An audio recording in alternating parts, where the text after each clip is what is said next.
Alright, good morning, good afternoon, or good evening. Welcome back to More Than Peachy's Gaming. And today I kind of have a big announcement.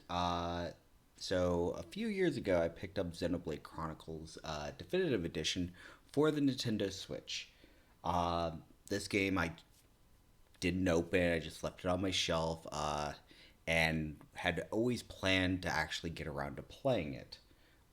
So, here coming soon, I'm going to actually be starting to play it. Now, I'm not sure exactly if I want to stream it or not, mainly because I don't know if it takes away from the experience.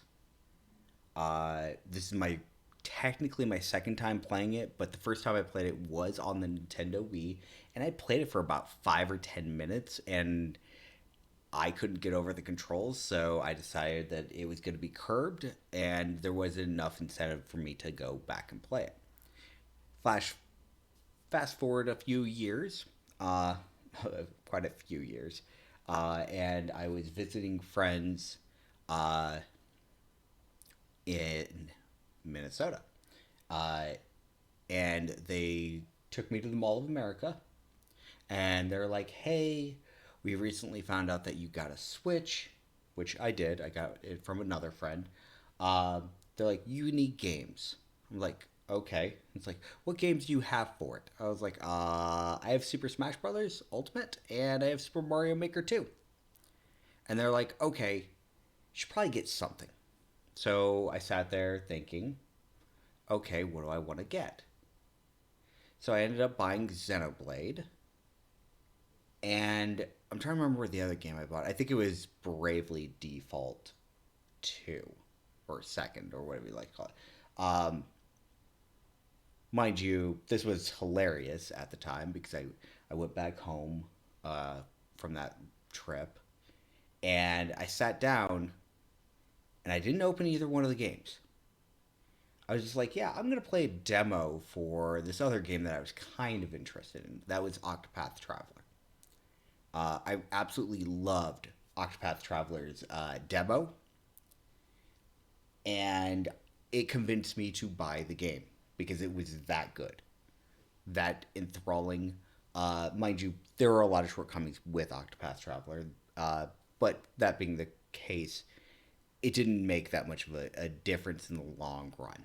Okay, it was still an enjoyable game.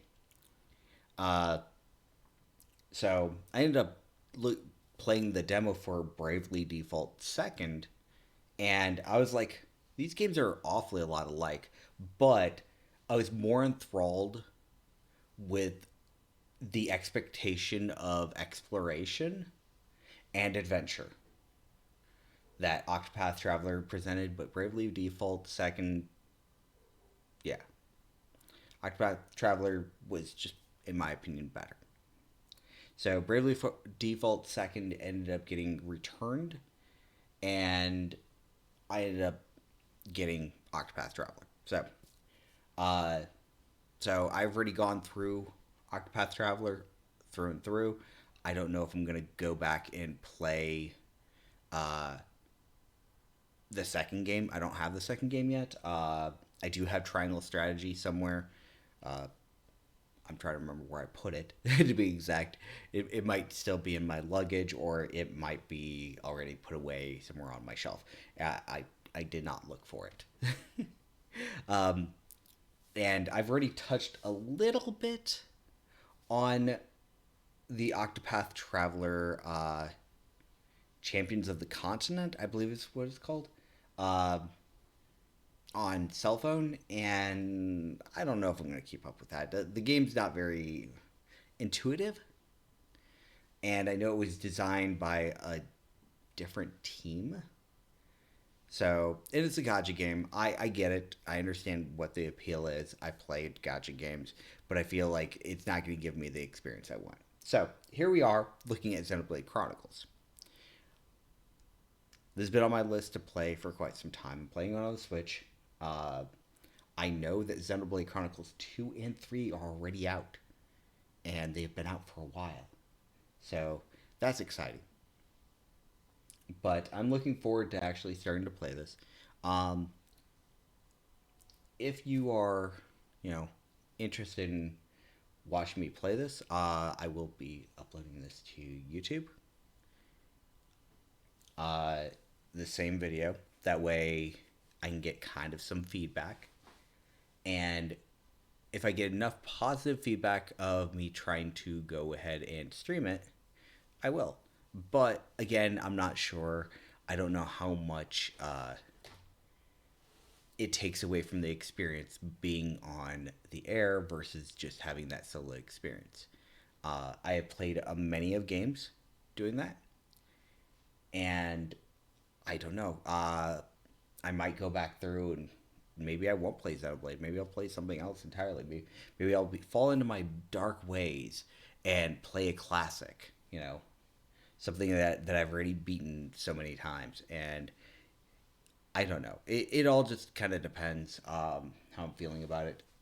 I kind of want to play it because there's a lot of expectations for it. But the reason why I'm hesitant is because I don't know if I want to go down that rabbit hole.